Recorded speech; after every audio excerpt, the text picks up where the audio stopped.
الحمد لله نحمده ونستعينه ونستغفره ونؤمن به ونتوكل عليه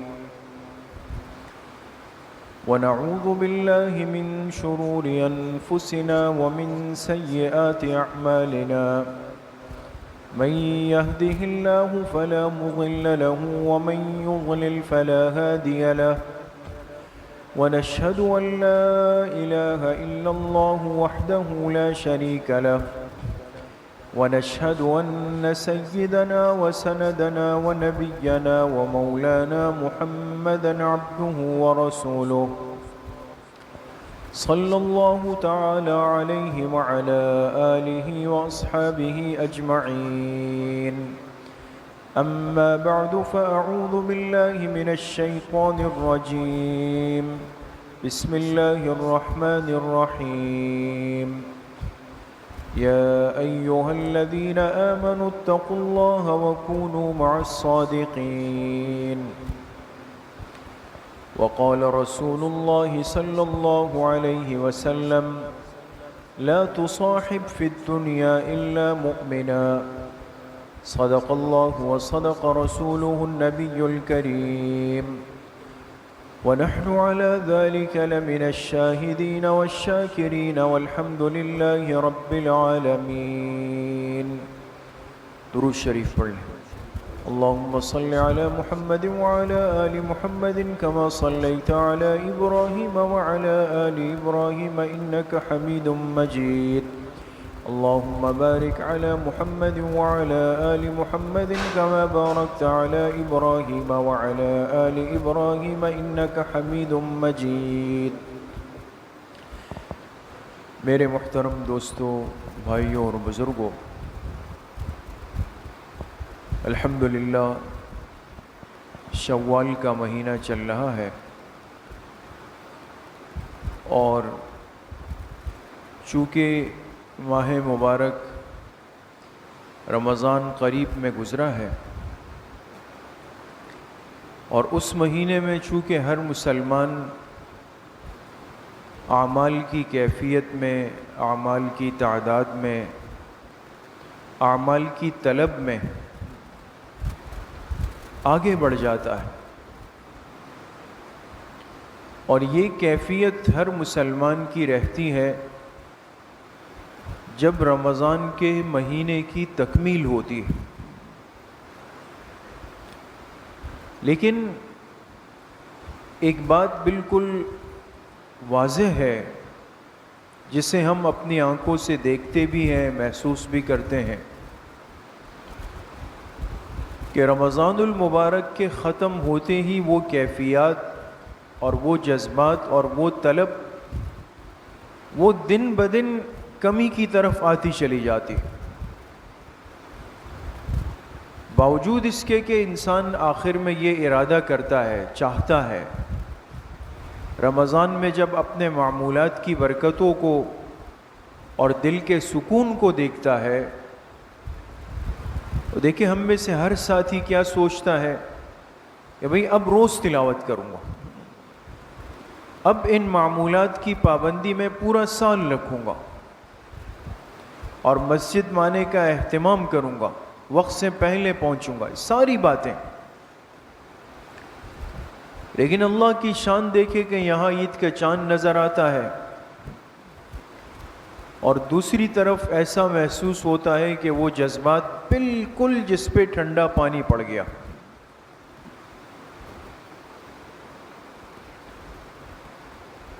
اب ایسا کیوں ہے؟ اس کی وجہ تو میرے عزیزوں، دوستوں، بزرگوں بالکل ظاہر ہے اور واضح ہے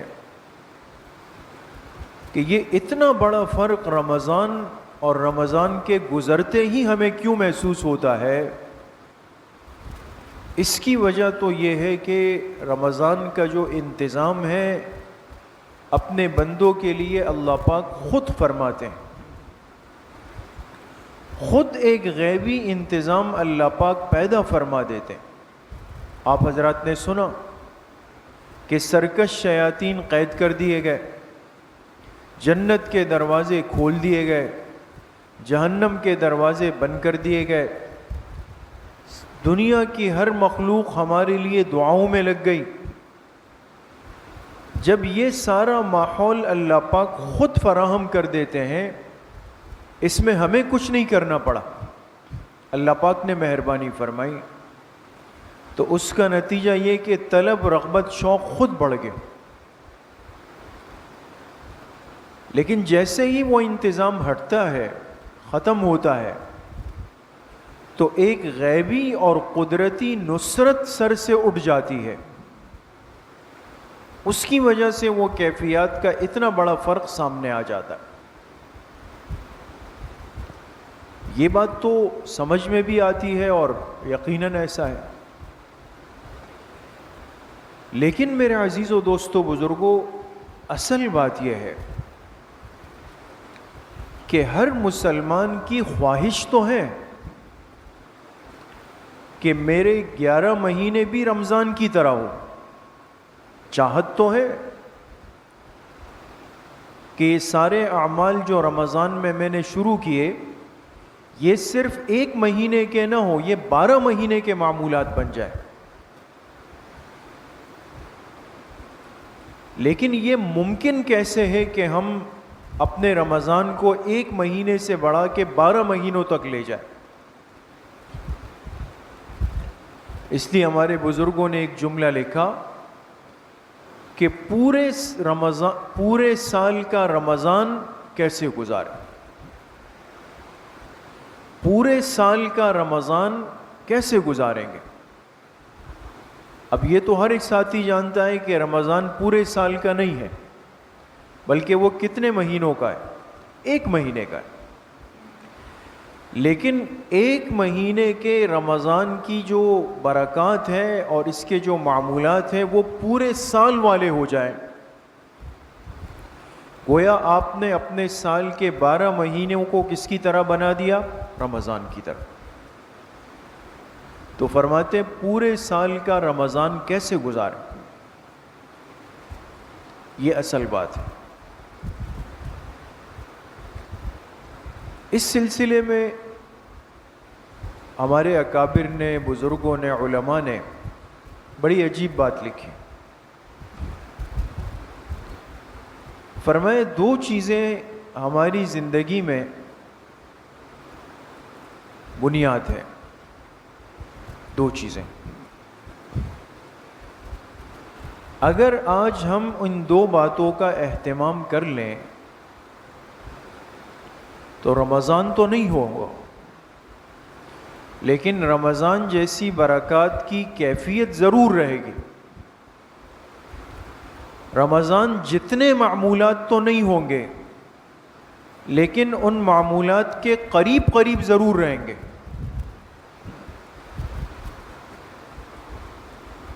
اس کے لیے مسلمان کو کرنا کیا ہے؟ 2 کام، 2 کام کرنے ہیں دوست۔ پہلا کام کیا ہے؟ پہلا کام، اور وہ اصل ہے، بنیاد ہے، جس کو آج ہم بالکل ہلکا لے کر گزار دیتے ہیں، وہ یہ ہے کہ انسان اللہ پاک سے تعلق جوڑ لے دعا کے ذریعے سے، دعا کے ذریعے سے۔ بھئی مجھے اپنے 11 مہینے رمضان جیسے بنانے ہیں، دل کی چاہت ہے، طلب ہے، لیکن ہم میں سے کون سا ساتھی ہے جس نے رمضان کی آخری رات کو یا شوال کی صبح کو اللہ پاک سے دعا کی ہو کہ اے اللہ، جو اعمال میرے رمضان کے رہے میں یہ باقی 11 مہینے بھی کروں گا، اس میں آپ کی مدد چاہیے۔ اللہ کی مدد کس نے مانگی؟ اللہ کی نصرت کس نے مانگی؟ انسان جب بڑی چیز پہ ہاتھ ڈالتا ہے، طاقت بھی بڑی چاہیے۔ آج دنیا میں ہلکی چیز، یہ کرسی اٹھائیں گے، کسی بچے کو اشارہ کرے بھئی یہ کرسی لے آؤ، وہ اٹھا کے لے آئے گا، مشکل نہیں۔ لیکن اگر باہر کسی ساتھی کی موٹر سائیکل غلط پارکنگ میں لگی ہوئی ہے اور پرچی آ جائے کہ جی فلاں نمبر کی موٹر سائیکل ہٹانی ہے، تو ہم اشارہ بچے کو نہیں کریں گے. کیوں؟ اس لیے کہ اب کام وہ ہے جو اس بچے کی طاقت سے بڑھ کر ہے. اب طاقت والے کام کے لیے طاقت والا فرد چاہیے کہ جی آپ چلے جائیں. اور اگر یہ پرچی آئی کہ جی بھائی فلاں نمبر کی گاڑی غلط لگی ہوئی ہے، اس کو دھکا دینا ہے، تو پھر نہ بچے کو بولنا ہے نہ ایک بندے کو بولنا ہے، 2 یا 3 بندوں کو بولا جائے گا کہ بھائی گاڑی کو دھکا دینا ہے، آپ ساتھی چلے جائیں. اس لیے کہ اب کام اس سے زیادہ طاقت والا ہوگا. یہ دنیا کے حالات ہمیں سکھاتے ہیں دوستو کہ جتنا کام طاقت اور اہمیت کا ہوتا ہے اس کے لیے قوت اور انرجی بھی اس درجے کی چاہیے. اب ہم چاہتے ہیں کہ 11 مہینے سال کے وہ رمضان والے بنیں. یہ چھوٹا کام تو نہیں ہے دوستو، تو بہت بڑا کام ہے، اور میں اپنے زور پر اس چوٹی کو سر کر لوں، یہ کیسے ہو سکتا؟ تو اس بڑے کام کے لیے نصرت اور اعانت بھی بڑی ذات کی چاہیے. اور وہ ذات کون سی ہے دوستو؟ اللہ پاک کی. اللہ سے مانگنا ہے، وہ مشکل کوئی نہیں کہ اس کے لیے کوئی وقت چاہیے یا کوئی ٹوکن چاہیے، کوئی لائن میں لگنا ہے، کوئی پاس بھرنا ہے، کچھ بھی نہیں.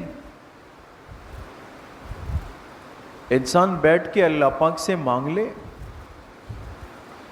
کہ اے اللہ اب عزم کر چکا ہوں، اس سال تو بہت رمضان گزر گئے زندگی کے، لیکن اب عزم کر چکا ہوں کہ اس رمضان کے بعد والی زندگی بھی رمضان والی بنانی ہے. معمولات اسی ترتیب پہ کرنے کی پوری کوشش کروں گا. تو ہر ساتھی اگر اس بات کی خواہش رکھے کہ میری زندگی رمضان جیسی خوبصورت زندگی بنے، تو اس کے لیے میرے عزیزوں دوستوں بزرگوں جو پہلا سٹیپ ہے، قدم ہے، وہ تو اللہ پاک سے مانگنا ہے. دعا کی طاقت کے ذریعے سے اللہ کی نصرت کو لینا ہے کہ اللہ ہمت دے دے، اللہ توفیق دے دے. آپ دیکھیں نا، ہم ہی لوگ تھے، آج تہجد میں اٹھنا آسان ہے. تہجد تو بڑی بات کہہ دی دوستو، فجر میں اٹھنا آسان ہے. کیوں 3 منزلیں جو اس مسجد کی بری ہوئی تھی، وہ مسجد 3 صف پہ کیوں آ گئی؟ سوچنا تو چاہیے. جہاں فجر میں آنا اتنا آسان تھا کہ ہر ساتھی ایک دوسرے سے آگے بڑھ رہا ہے، مسجد میں جگہ نہیں، وہی مسجد، وہی محلہ، وہی ساتھی، وہی کھانا پینا، بلکہ زیادہ ہو گیا، لیکن فجر گئی.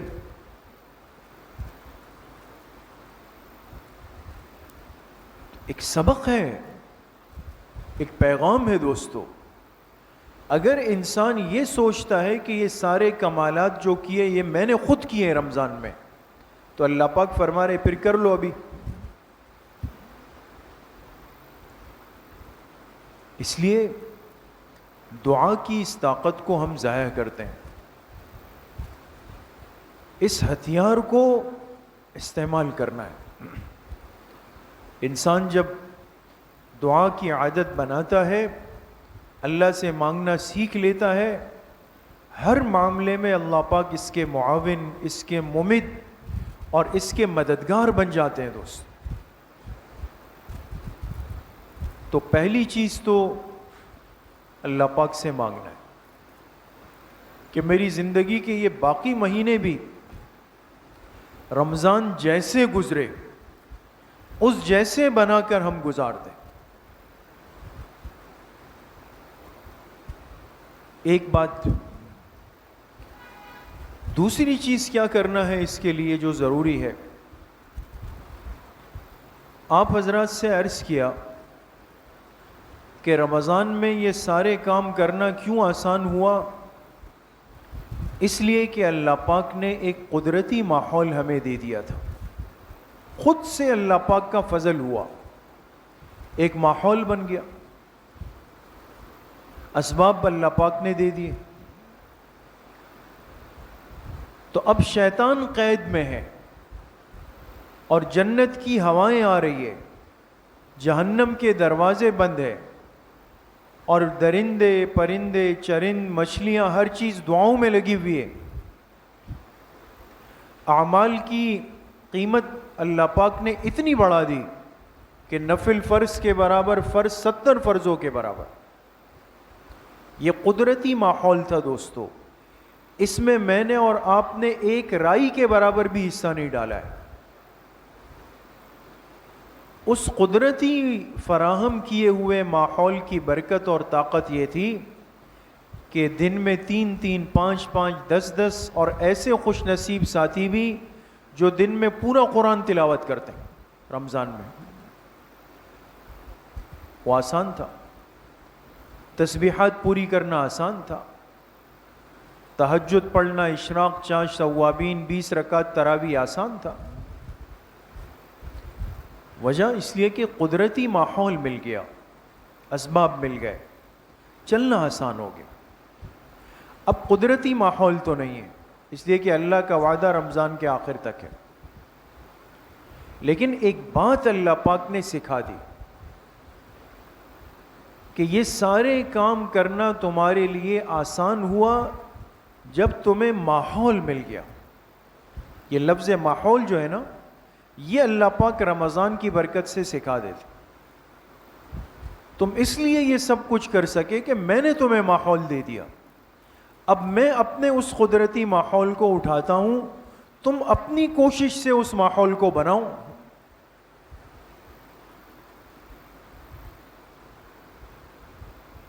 تو اب ہم میں سے کون ہے دوستو کہ جس نے رمضان کے گزرنے کے بعد اپنا حلیہ، اپنی بول چال، اپنی چال ڈھال، اپنا اٹھنا بیٹھنا، اپنا کھانا پینا، اپنا اخلاق، اپنا کردار وہ رمضان کی طرح رکھا؟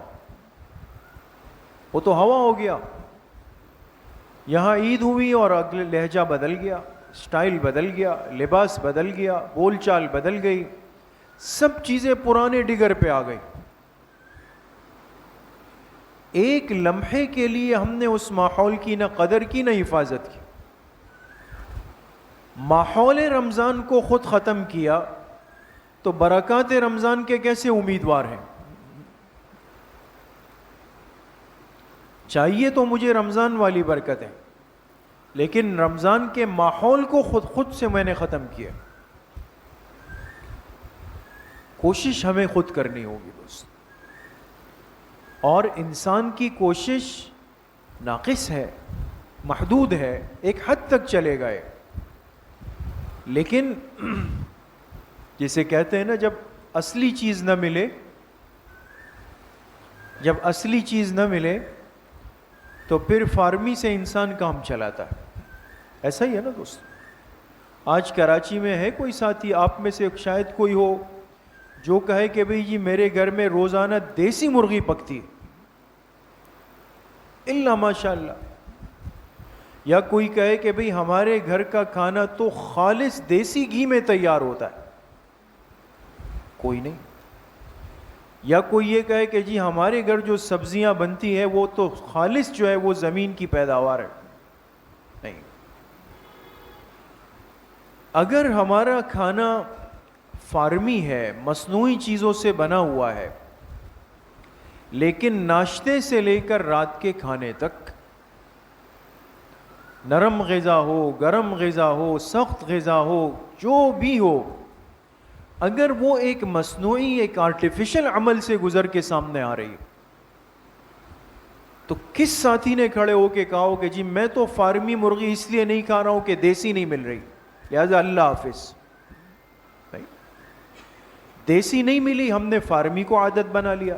ہو رہی ہے نہیں ہو رہی؟ ہماری دعوتیں بھی ہو رہی ہے، کھانے بھی ہو رہے ہیں، سب چیزیں چل رہی ہیں۔ کس نے کہا ہو کہ جی مجھے دیسی انڈے نہیں مل رہے لہذا آج سے ناشتے کو اللہ حافظ؟ فارمی انڈے زندہ باد۔ ہم نے وہ استعمال کرنا شروع کر دیے. یا کس نے کہا کہ بھئی چونکہ ہمارے علاقے میں تو سبزیاں خالص نہیں مل رہی, سب جو ہے نا وہ ایک جو ہے اینگرو یوریا استعمال ہو رہا ہے زمین میں, لہٰذا آج سے جو ہے سبزی کو خدا حافظ. اگر کھانے پینے میں دوستو یہ اہم بات ہے, اگر کھانے پینے میں آج ہمیں خالص نہیں ملا, اصل نہیں ملا, پیور چیز نہیں ملی, اس کی مصنوعی شکل مل گئی, اس اصل کے مصنوعی شکل کو لے کر ہم نے اپنی ترتیب کو چلایا ہے اور زندگی چل رہی ہے, تو اگر رمضان جیسا خالص ماحول نہیں ہو, انسان کم از کم اپنے طور پہ مصنوعی ماحول بنائے تو صحیح. 100% نہیں 40% تو فائدہ ہوگا نا. اگر ہماری غذا کی ضروریات مصنوعی چیزوں سے پوری ہو رہی ہے, لباس کی ضروریات مصنوعی چیزوں سے پوری ہو رہی ہے, دوائی کی ضروریات مصنوعی چیزوں سے پوری ہو رہی ہے, اور سفر کی ضروریات مصنوعی چیزوں سے پوری ہو رہی ہے, تو یہ ایمان کی جو ضروریات اور تقاضے ہیں, اگر ہمیں اصل ماحول نہ ملے, ہم مصنوعی ماحول بنا کر اس کو چلانے کی کوشش تو کریں نا دوستو. رمضان تو نہیں آ سکتا, لیکن رمضان جیسے مزاج تو میں اور آپ اب بھی بنا سکتے ہیں نا. کیوں ہم نے اپنے لباس کو تبدیل کیا؟ رمضان میں سب ساتھی ٹوپی پہنے ہوئے ہیں, تسبیح جیب میں ہے, مسواک جیب میں ہے, وقت سے پہلے مسجد آ رہے ہیں, صف اول کی فکر ہو رہی ہے, بھئی کوئی نماز میری ضائع نہ ہو جائے. یہ تو ہم اپنی کوشش کر سکتے ہیں نا آج بھی. ہم نہ بدلیں اپنے لباس کو, ہم نہ اتاریں سر سے ٹوپی, ہم نہ ہٹائیں اپنے جیب سے تسبیح, نہ ہٹائیں اپنے ہاتھ سے مسواک. یہ ساری چیزیں وہ ہیں جو ماحول کو بنانے میں معاون ہے دوستو. وہ تو میں نے اور آپ نے اپنے ارادے سے چھوڑ دی نا. قرآن کی الماریاں تو مسجدوں میں ہر جگہ بھری ہوئی ہیں, قرآن تو نہیں ہٹے. مسجدیں تو اپنی جگہ پہ کھڑی ہوئی ہے, وضو خانے اپنی جگہ پر ہے, تسبیحات اپنی جگہ پر ہیں, دعاؤں کی کتابیں اپنی جگہ پر ہے, ہر چیز اپنی جگہ پر ہے. میں ہٹاؤں, ہم پیچھے ہٹ گئے. اس لیے میرے عزیزو دوستو بزرگو, جہاں اصل ماحول نہیں ملے, مصنوعی ماحول سے انسان فائدہ ضرور اٹھاتا ہے. اور آپ دیکھیں, چونکہ ایک فارمی زندگی کی مثال میں نے عرض کی نا, ایک چیز آپ دیکھیں, ایک مرغی کے پیٹ سے انڈا نکلتا ہے, اور اس انڈے پر مرغی 21 دن بیٹھتی ہے. اسی طرح ہے نا, کم و بیش 21 دن بیٹھتی ہے, اس کو سیتی ہے. 21 دن اس ماں کی گرمائش جب انڈے کو لگتی ہے, اس جسم کو لگتی ہے, اس انڈے کو ماں کی, اس مرغی کی حرارت کیا کرتی ہے, اس کو توڑ دیتی ہے.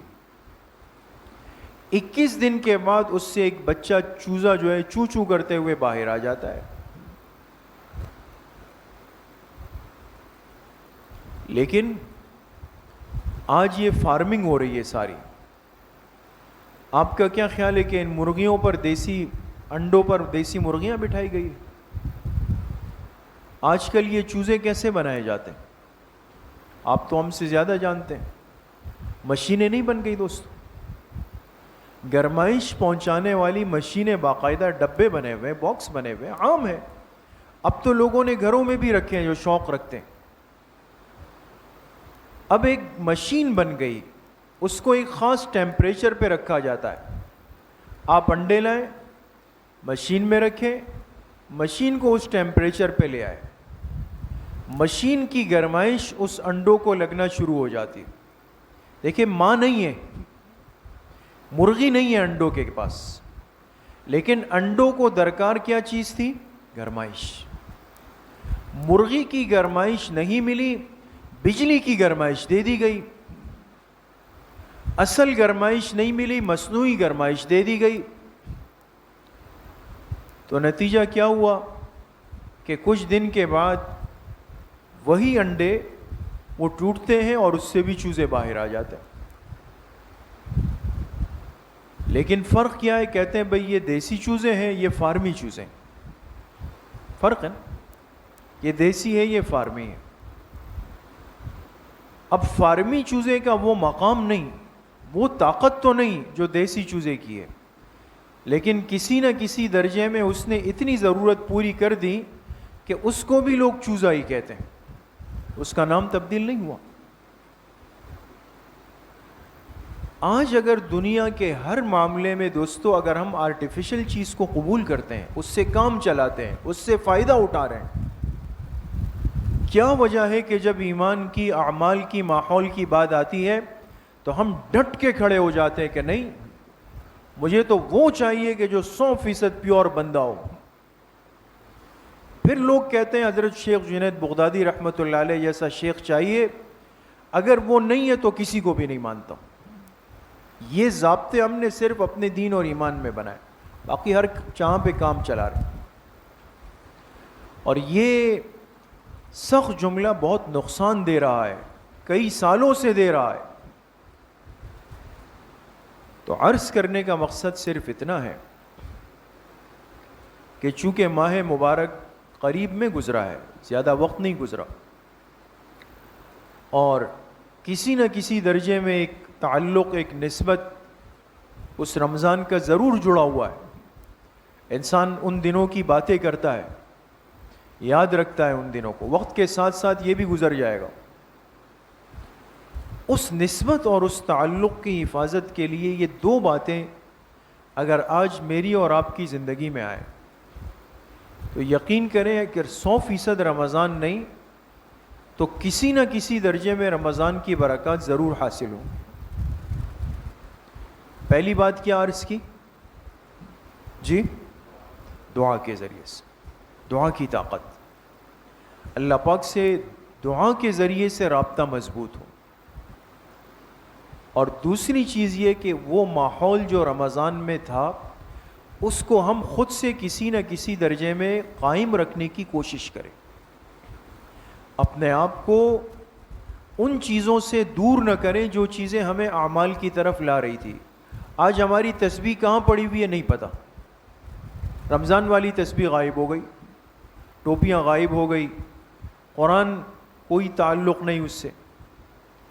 تھوڑا تھوڑا وقت دیں ان چیزوں کو، تھوڑا تھوڑا وقت، وہ نسبت، وہ تعلق وہ جڑا رہے گا. جب وہ جڑا رہے گا تو انشاءاللہ وہ رمضان کی جو برکتیں ہیں وہ انشاءاللہ حاصل ہوتی رہیں گی، ہمارے ساتھ رہیں گی. کوشش کریں گے انشاءاللہ. اللہ پاک مجھے بھی آپ سب کو صحیح عمل کی توفیق نصیب فرمائے.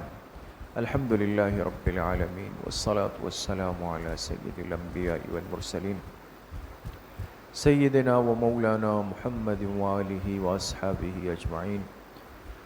یا اللہ یا ارحم الراحمین، ہمارے صغیرہ کبیرہ ظاہراً باطناً ہر طرح کے گناہوں کو معاف فرما دے. یا اللہ پوری امت کے گناہوں کو معاف فرما دے، اپنی رضا والی زندگی نصیب فرما دے. حضور علیہ الصلاۃ والسلام کی صحیح اور سچی محبت نصیب فرما دے. پوری زندگی کو رمضان المبارک کی برکتوں کی طرح گزارنے کی توفیق نصیب فرما دے. گناہوں سے، معصیت سے، نافرمانی سے یا اللہ ہمارے دلوں میں نفرت پیدا فرما دے. اپنی ذات کا تعلق، قرب اور معرفت نصیب فرما دے. جتنے بیمار گھروں میں ہیں، اسپتالوں میں ہے، مسجد کے جتنے بزرگ احباب نمازی بیمار ہیں، اللہ پاک سب کو صحت کاملہ عاجلہ نصیب فرما دے. تمام پریشان حالوں کی پریشانی کو اللہ ختم فرما دے. جتنے مرحومین مرحومات دنیا سے چلے گئے اللہ پاک سب کی مغفرت فرما دے. ہم سب کا خاتمہ بالایمان و بالخیر نصیب فرما دے. ہماری دعاؤں کو اپنے فضل و کرم سے، فضل و رحمت سے اپنی بارگاہ میں قبول و منظور فرما دے. صلی اللہ وسلم علی نبینا محمد وآلہ واصحابہ اجمعین برحمتہ.